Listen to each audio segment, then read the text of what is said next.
Inna hamdanillah wassalatu wassalamu ala Rasulillah. Allahumma shalli ala Muhammad wa ala ali Muhammad. Assalamualaikum warahmatullahi wabarakatuh. Okey, boleh baca Al-Fatihah untuk si mati atau tak boleh? Okey, ini isu yang selalu yang ada beberapa tahun ni selalu dipersoalkan, selalu didiskus. Masih ramai yang keliru dan ragu-ragu yang mana kita nak ikut. Ustaz ni kata boleh, ustaz ni kata tak boleh. So yang mana yang betul? Macam mana kita nak ikut? Macam mana kita nak tahu yang apa yang kita lakukan ni sebenarnya yang betul, yang sahih? Okey, actually macam gini. In this video, insyaAllah, saya akan jelaskan dengan cara yang paling simple untuk kita faham. So, bila kita dah faham, mudah untuk kita melakukan sesuatu ibadah ataupun sesuatu pekerjaan. Biasanya sebelum kita melakukan sesuatu perkara, kita wajib untuk faham dulu. Kita dah faham sistem dia, kenapa kita lakukan ini, apa sebabnya, macam mana caranya, barulah kita boleh lakukan. I kasih satu contoh. I nak masak, okay. So, I tengok dia punya ingredients. Ada ayam, ada bawang, ada all the ingredients lah. Tapi, I tak tahu cara dia. I tak nak belajar macam mana nak fahamkan untuk nak masakkan dengan result yang bagus. Jadi, I cuma faham ada orang kata, okay, kau nak masak, kau mesti ada ayam, santan, bunga cengkeh, bawang, bla bla bla. So, I kata, okay, faham. Terus I buat, I panaskan kuali, lepas tu I masukkan ayam dulu. Dah masukkan ayam, I masukkan santan. Baru I masukkan minyak, last kali I masukkan bawang semua. Jadi, semua jadi golmak because kita tak faham. Kita buat apa yang ada, kita apa yang disampaikan kita buat tapi kita tak faham cara sebenarnya. Jadi, it is very important untuk kita faham. Jadi, apabila kita faham, mudah untuk kita melakukan sesuatu pekerjaan ataupun sesuatu ibadah dan sekiranya sesiapa yang tanya kita, kita faham dan kita boleh jelaskan dengan cara yang kita faham. Okey, ni ada simple explanation, very simple untuk kita faham. Jadi firstly kita nak kena faham tentang Al-Quran. Apa itu Al-Quran? Mari kita lihat firman Allah Subhanahu Wa Taala di dalam surah Al-Alaq ayat 1 sampai 5. Okey, ini kita semua tahu surah yang pertama baginda Rasulullah sallallahu alaihi wasallam terima daripada Allah melalui malaikat Jibril. Waktu tu Rasulullah sallallahu alaihi wasallam lagi bersendirian. Okey, terjemahan surahnya yang pertama tu bacalah dengan menyebut nama Tuhanmu yang menciptakan. Dia telah menciptakan manusia dari segumpal darah. Bacalah Tuhanmu yang maha mulia, yang mengajar manusia dengan pena. Dia mengajarkan manusia apa yang tidak diketahuinya. Di dalam lagi satu surah Syad ayat 29. Okay, kita dengar baik-baik penjelas dia punya terjemahan. Ini adalah sebuah kitab yang kami turunkan kepadamu penuh dengan berkah supaya mereka memperhatikan ayat-ayatnya dan supaya mendapat pelajaran orang-orang yang mempunyai fikiran. Seterusnya, surah Al-Isra ayat 9. Sesungguhnya Al-Quran ini memberi petunjuk kepada jalan yang lebih lurus dan memberi khabar gembira kepada orang-orang mukmin yang mengerjakan amal soleh bahawa bagi mereka ada pahala yang besar. Dan last kali di dalam surah An-Nisa ayat 58. Allah Subhanahu Wa Taala berfirman, sesungguhnya Allah menyuruh kamu menyampaikan amanat kepada yang berhak menerimanya dan menyuruh kamu apabila menetapkan hukum di antara manusia supaya kamu menetapkan dengan adil. Sesungguhnya Allah memberi pengajaran yang sebaik-baiknya kepadamu. Sesungguhnya Allah adalah maha mendengar lagi maha melihat. Kita dah simak daripada beberapa surah yang I share tadi. Okay, first kita lihat daripada terjemahan surah Al-Alaq ayat 4 dan ayat nombor 5. Dia punya terjemahan, kita mesti fokus jadi kita faham apa tu Al-Quran. Okay, ayat nombor 4 yang mengatakan yang mengajar manusia dengan pena. Okay, yang mengajar manusia dengan pena. Dan ayat nombor 5, dia mengajarkan manusia apa yang kita tidak ketahui, apa yang kita tak tahu. Okay, itu surah Al-Alaq. Okey, dalam surah Syad ayat 29 tadi supaya supaya kita memperhatikan ayat-ayatnya dan supaya mendapat pelajaran. Okey, dari pelajaran orang-orang yang mempunyai fikiran ataupun mempunyai akal yang boleh berfikir. Dan lagi satu surah Al-Isra ayat 9 sesungguhnya Al-Quran ini memberikan petunjuk kepada jalan yang lebih lurus. Dan last kali surah An-Nisa ayat 59. Sesungguhnya Allah menyuruh kita menyampaikan amanat kepada yang berhak menerimanya dan menyuruh kamu apabila menetap hukum di antara manusia supaya kamu ataupun supaya kita menetapkan dengan adil. Now, kita lihat daripada semua surah ini, apa sebenarnya tujuan Al-Quran? Apa itu Al-Quran? Al-Quran ni sebenarnya sesuatu buku manual untuk kita manusia ni menjalankan kehidupan kita di dunia ini. Yang menceritakan tentang apa terjadi pada dulu, jadi kita dapat ambil pelajaran bagaimana orang Yahudi membunuh para nabi, apa yang kita harus lakukan semasa hidup, halal, haram, hukum dan sebagainya. Untuk kita dapat buku manual ni, kita faham cara bagaimana kita menjalankan kehidupan sesuai dengan perintah Allah untuk mempersiapkan hari mati kita. So kita dah tahu sekarang Al-Quran ni tujuannya untuk kita. Bukan untuk alam baby, alam waktu kita di dalam perut, bukan alam dalam perut kita tak buat persiapan untuk alam dunia. Dan bukan untuk alam roh sebelum mereka datang membuat persiapan sebelum masuk ke alam rahim. Sama juga Al-Quran juga buku manual untuk kita membuat persiapan untuk alam barzah kita dan akhirat kita. Jadi apabila di alam barzah, persiapan tu dah habis. Kita dah bawa semua apa yang kita persiapkan, itu semua yang kita bawa, amal kita, yang lain semua kita tinggalkan.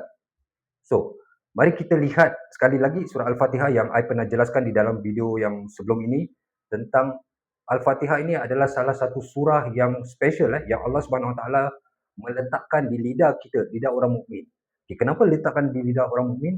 Supaya Allah mengajar kita bagaimana kita memuji Allah, mengagungkan Allah, menyembah, meminta pertolongan, yang kita meminta jalan petunjuk, jalan yang lurus, bukan jalan yang menyesatkan dan sebagainya. Itu adalah cara memuji dan meminta pertolongan. Jadi Al-Fatihah itu bukan seperti surah-surah lain yang Allah menceritakan, tetapi satu surah untuk Allah letakkan di lidah kita untuk kita meminta pada Rabb kita yang Maha Pencipta. Kita lihat terjemahan surah Al-Fatihah sekali just one glance. Okey, segala puji bagi Allah Tuhan semesta alam, Maha Pemurah lagi Maha Penyayang, yang menguasai hari pembalasan. Okey, itu bab kita memuji Allah dan kita tahu Allah itu hakim segala hakim. Hanya Engkaulah yang kami sembah dan hanya kepada Engkaulah kami mohon pertolongan. Tunjuklah kami ke jalan yang lurus, iaitu jalan orang-orang yang telah Engkau memberi petunjuk dan bukan jalan orang-orang yang Engkau murkai dan orang-orang yang sesat. Okay, it's very clear tentang Al-Fatihah. Kita dah faham makna maksud surah Al-Fatihah. So now, apa yang kita sedekahkan sebenarnya? Kita sedekahkan Al-Fatihah tu untuk siapa? So Al-Fatihah kita baca tu 17 kali sehari, salah satu pillar untuk solat dan surah yang paling utama di dalam seluruh Al-Quran untuk diri kita, untuk orang yang masih hidup, kerana kita minta petunjuk. Kita tak nak sesat. Jadi kita tahu surah Al-Fatihah ni untuk kita yang masih hidup. Itu poin pertama yang kita nak kena faham. So apabila kita kata kita sedekahkan Al-Fatihah, itu untuk siapa sebenarnya? Kerana Al-Fatihah tu untuk kita, bukan untuk si mati. Okay, maybe kita akan beri alasan kita sedekahkan pahala, bukan Al-Fatihah tu. Okay, let me ask this lah. I nak cuma nak tanya. Okay, maaf ada gangguan sikit. Okay, berbalik pada tadi tentang kita nak sedekahkan pahala. Jadi gini, biasanya orang akan katakan kita sedekahkan pahala bacaan Al-Fatihah pada orang, pada si mati. Okay, ni dia punya question yang kita harus fikirkan.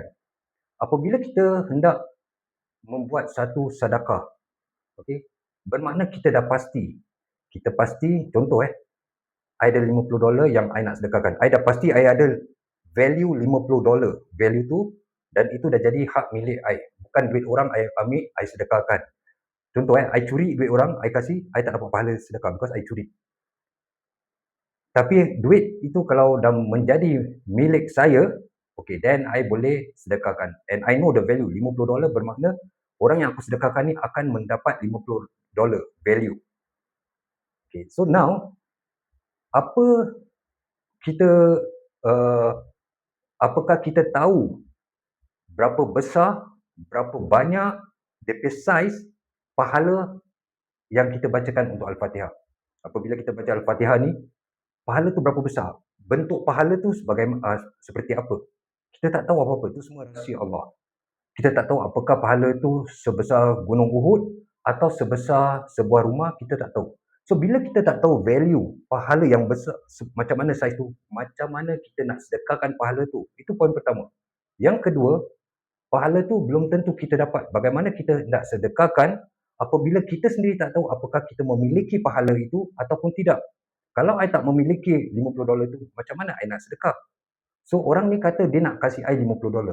I tahu dia mesti pasti kasih, tapi kita belum tahu bila dia kasih dan apakah dia kasih ataupun dia cancel. Maksudnya gini, kita membaca Al-Fatihah, tapi kita tak faham maksud dia, terjemahan dia, kita tak faham, kita cuma baca seperti burung kakak tua, just keluar bunyi tapi kita tak faham. Itu yang pertama. Yang kedua, mungkin kita faham tapi sebutan kita masih banyak salah. Seperti iyyaka na'budu wa iyyaka nasta'in. Ada orang yang masih sebut iyyaka na'budu wa iyyaka nasta'in. Ada orang masih sebut alhamdulillah instead of alhamdulillah. So banyak yang salah. Jadi apabila kita membuat kesalahan di dalam bacaan kita, apakah kita yakin 100% Allah akan memberi pahala tu pada kita? Mungkin Allah itu Maha Penyayang, Maha Pengampun. Tapi apakah berapa yakin kita bahawa kita dapat pahala tu 100%, sedangkan kita tahu bahawa kita mengharapkan pahala daripada Allah dan keridaan daripada Allah, tapi kita masih belum tahu. Hanya yang tahu itu Allah Subhanahu Wa Taala. Kita tak boleh kata solat kita tak terima, because solat pun kadang-kadang tak diterima Allah. Jadi macam mana kita nak tahu kita memiliki pahala dan pahala itu kita boleh sedekahkan? Ada sedikit tambahan. Apabila kita mengatakan bahawa itu kita serahkan pada Allah untuk terima atau tak terima pahala yang kita sedekahkan, itu menunjukkan kita tidak ada keikhlasan untuk bersedekah. Seperti kita gamble. Kita cuma gamble. Kalau dapat pahala, dapat. Kalau tak dapat, sudah, tak boleh buat apa-apa. That means kita tak yakin, kita tak pasti, tapi kita masih melakukan sesuatu perkara yang kita sendiri tak pasti dan kita cuma memberi alasan, tak apa, kalau Allah terima tu milik Allah. Kalau Allah terima, Allah terima. Kalau tak terima, tak terima. Bermakna kita tak ada keikhlasan. Boleh tak kita sedekah pada orang $50 dan kita kasih seperti kita tak nak kasih dia langsung di tangan dia, tapi kita cuma letak kat tepi ataupun campak gitu, is okay. Kalau dia terima. Kalau duit tu melayang terbang ke lain tempat, then is okay. That means kita tak ada keikhlasan yang bahawa kita benar-benar ingin menyampaikan sedekah pada orang yang dah meninggal. Jadi itu yang kita nak kena faham dulu sebelum kita nak pandai-pandai dengar kata ustaz kata boleh, ini kata boleh, kita terus lakukan. Dan poin yang ketiga, kita tahu tentang Al-Quran ini, termasuk surah Al-Fatihah ini, Allah turunkan untuk kita manusia. Jadi kalau kita kata kita nak sedekahkan Al-Fatihah tu pada si mati, Allah turunkan Al-Quran untuk kita, dan orang si mati ni dia tak perlukan Al-Fatihah, dia tak perlukan jalan yang lurus, dia tak perlukan menyembah Allah, dia tak perlu solat lagi di dalam. So dia tak perlu sembah Allah dan minta pertolongan daripada Allah lagi. Semua dah habis. So that means dua-dua tak boleh. Dia tak perlukan Al-Fatihah, dan juga pahala kita nak kasih pun kita tak tahu whether kita dapat pahala tu ataupun tidak. So kita nak kena faham daripada situ. Jadi kalau kita lihat sabda Rasulullah sallallahu alaihi wasallam di dalam satu hadis yang very popular, Rasulullah sallallahu alaihi wasallam bersabda, apabila salah seorang manusia meninggal dunia, maka terputuslah segala amalnya kecuali 3 perkara. Sedekah jariah, ilmu yang bermanfaat baginya, dan anak yang soleh yang selalu mendoakannya. Okey. So itu yang mereka perlukan untuk sedekah. Memang ada kata, then how about sedekah Al-Quran untuk pergi haji? Itu ada dalil-dalil yang kuat. maksudnya ada hadis tentang orang yang dah meninggal, uh, ada orang nak melakukan menunaikan haji untuk si mati, itu Rasulullah izinkan, ada hadisnya yang tentang mendoakan atau membacakan Al-Fatihah untuk si mati. Itu hanya pendapat daripada Ibnu Taimiyah dan juga Ibnu Qayyim. Itu ada pendapat, tapi pendapat manusia itu hanya pendapat. Pendapat can be betul, can be salah. Itu hanya pendapat dan pandangan mereka berdasarkan ilmu yang, Masya Allah, mereka ada ilmu yang magnificent. So, bila kita dah faham kat situ, then sekarang zaman social media, bila ada orang meninggal atau saudara mara kita meninggal, kita mula post di social media. Apabila kita post di social media, ada orang yang nampak posting kita, mereka akan komen dan kata Al-Fatihah. So, soalan ini very interesting. Soalannya, apakah mereka cuma ucapkan title daripada surah Al-Fatihah atau mereka benar-benar baca waktu mereka dengar berita tu, terus mereka stop baca Al-Fatihah dan sedekahkan Al-Fatihah. So, itu yang tu. Kadang-kadang kita telefon kawan kita, aku punya members baru meninggal lah. Yang kita pun respon, Al-Fatihah, tak apalah, kita sama-sama doakan, sedekahkan Al-Fatihah. That's all. Apakah orang tu benar-benar stop, sekejap mari kita baca Al-Fatihah. Auzubillahi minasyaitanirrajim, bismillahirrahmanirrahim. Terus baca Al-Fatihah dan niat aku sedekah. Tak ada. Semua cuma sampaikan title. Seperti tadi engkau nak kasih aku tengok cerita apa? Aku nak kasih engkau tengok cerita Bujang Lapuk. Just title aja. Jadi dia kasih title, tapi dia tak ceritakan cerita Bujang Lapuk pada suatu hari first terjadi gini. Dia tak ceritakan, dia cuma sampaikan title. Jadi kita nak kena faham. Secondly, jadi kita faham kat situ diorang semua ucapkan title instead of apa yang Rasulullah SAW suruh kita lakukan apabila kita mendengar kematian. Kita ucapkan innalillahi wa inna ilaihi rajiun dan kita mendoakan. So tentang mendoakan, orang yang dah meninggal ni, kita semua tahu, ini I cuma refresh, yang ikut dia adalah ibadah, amal yang soleh, sedekah jariah dan anak yang selalu mendoakan. Adakah Rasulullah SAW kata anak yang membacakan Al-Quran, bacakan Yasin untuk si mati, bacakan Al-Baqarah, bacakan Al-Fatihah? Tak ada, doa. Kerana, ini I nak side sikit nak explain. Kerana orang yang dah meninggal dunia ni, apa yang dia perlukan adalah doa. Doa untuk keselamatan dia di dalam alam barzakh. Jadi dia nak doakan supaya dia terlepas daripada fitnah kubur, supaya dia dilapangkan kuburnya dan sebagainya, supaya amal ibadahnya selama ini diterima Allah Subhanahu Wa Taala, semoga taubat-taubatnya diterima Allah Subhanahu Wa Taala. Bukan sedekah. Kalau sedekah, contoh kita sedekah Al-Quran, at least kita nampak fizikal Al-Quran tu dan kita nampak siapa yang membaca Al-Quran tu bila kita sedekah.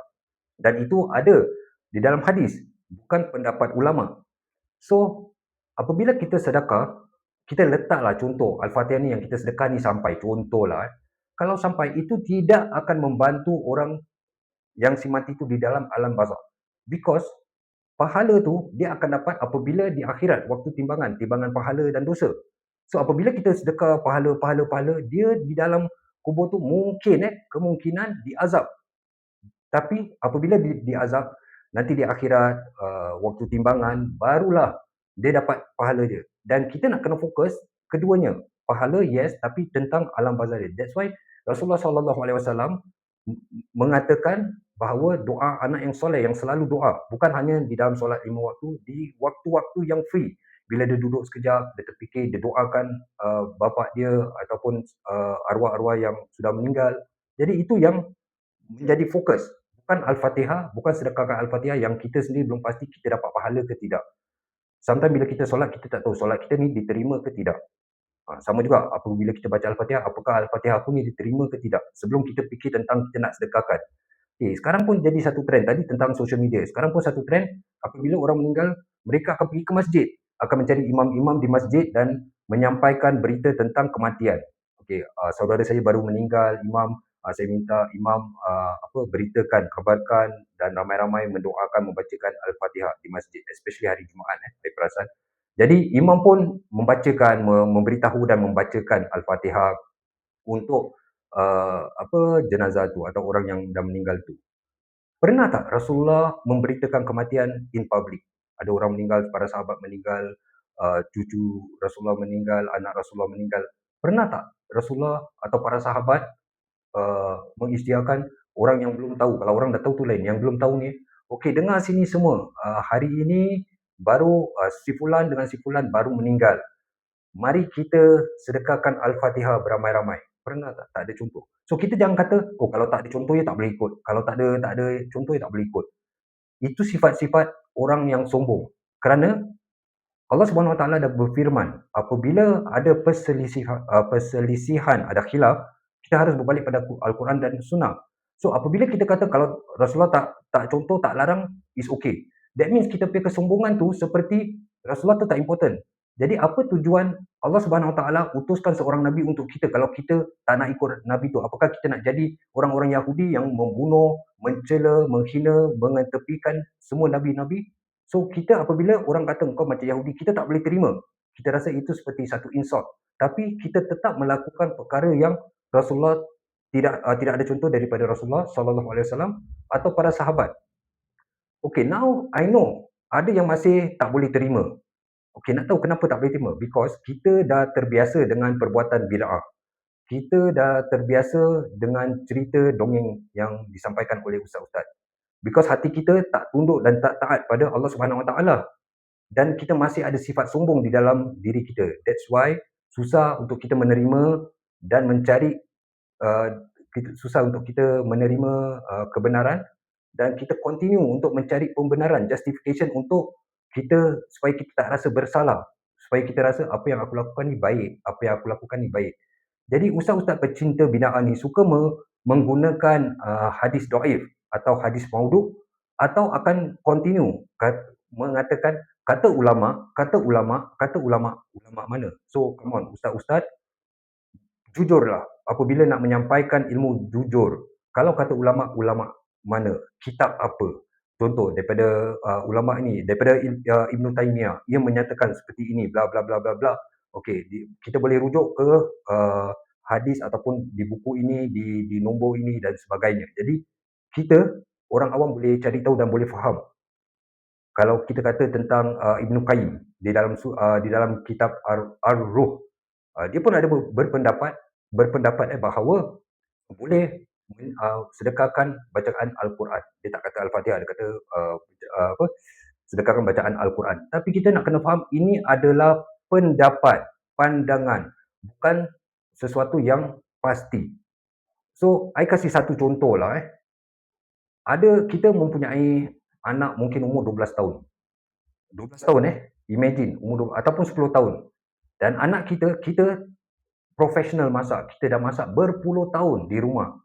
Pernah untuk orang kahwin, orang menikah, apa-apa majlis kita pernah masak dalam kuantiti besar. Kita tahu cara yang masak dan so far tak pernah terjadinya kebakaran. Kita dah biasa masak. Terus budak ni umur 10 tahun datang mengajar kita sesuatu ilmu.